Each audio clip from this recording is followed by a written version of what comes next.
Welcome to recipes in my way. இன்றைக்கி நம்ம அருமையான சுவையில் சப்பாத்தி, பரோட்டா, தோசை, ஆப்பம், இடியாப்பம் எல்லாத்துக்கும் பொருத்தமாக ஒரு சைட் டிஷ் தான் செய்ய போகிறோம்.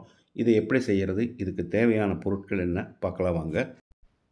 குக்கரில் 2 டேபிள் ஸ்பூன் எண்ணெய் ஊற்றிக்கலாம்.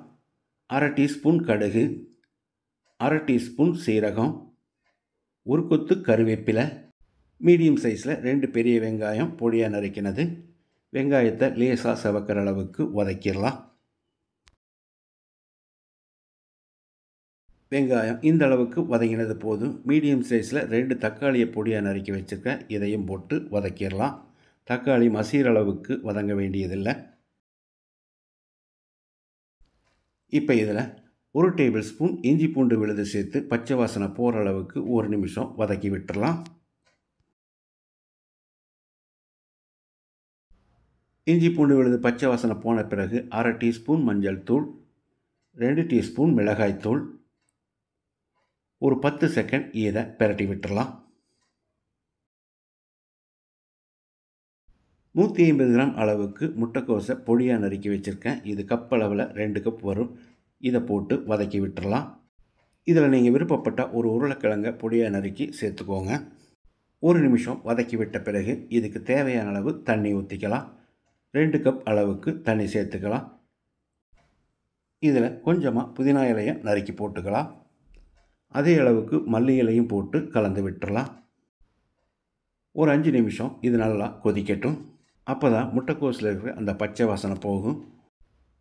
மிக்ஸி ஜாரில் 1 துண்டு பட்டை, 3 கிராம்பு, 3 ஏலக்காய், 2 பச்சை மிளகாய், 2 டேபிள் ஸ்பூன் பொட்டுக்கடலை, 1 டீஸ்பூன் சோம்பு, 2 டீஸ்பூன் கசகசா, ஒரு 10-15 புதினா இலை நறுக்கினது, 2 டேபிள் ஸ்பூன் முந்திரியை தண்ணியில் ஊற வச்சிருக்க, இதையும் போட்டுக்கலாம்.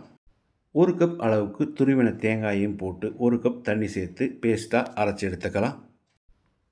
இது நல்லா கொதித்து வந்துடுச்சு. இப்போ இதில் நம்ம அரைச்ச விழுதை ஊற்றிடலாம். மிக்ஸி ஜார் அலசி கொஞ்சமாக தண்ணி சேர்த்துக்கலாம். இப்போ இதுக்கு தேவையான அளவு உப்பு சேர்த்துக்கலாம். நான் 3 டீஸ்பூன் உப்பு சேர்க்கிறேன். பத்தலைனா மறுபடி கூட போட்டுக்கலாம்.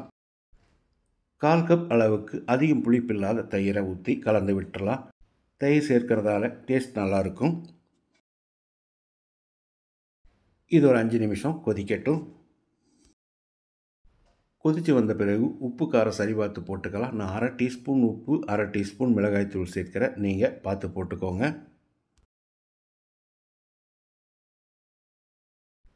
இப்போ குக்கரை மூடி 3 விசில் விட்டு எடுத்துக்கலாம்.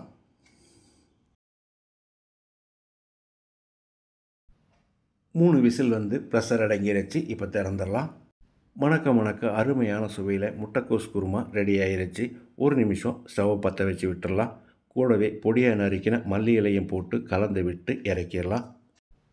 இதே மாதிரி இதே அளவுகளோடு நீங்கள் செய்து பாருங்கள். இந்த வீடியோ பிடிச்சிருந்தால் லைக் பண்ணுங்கள், கமெண்ட் பண்ணுங்கள், ஷேர் பண்ணுங்கள். சப்ஸ்கிரைப் பண்ணாதவங்க சப்ஸ்கிரைப் பண்ணுங்கள். மறக்காமல் பெல் பட்டனை கிளிக் பண்ணுங்கள்.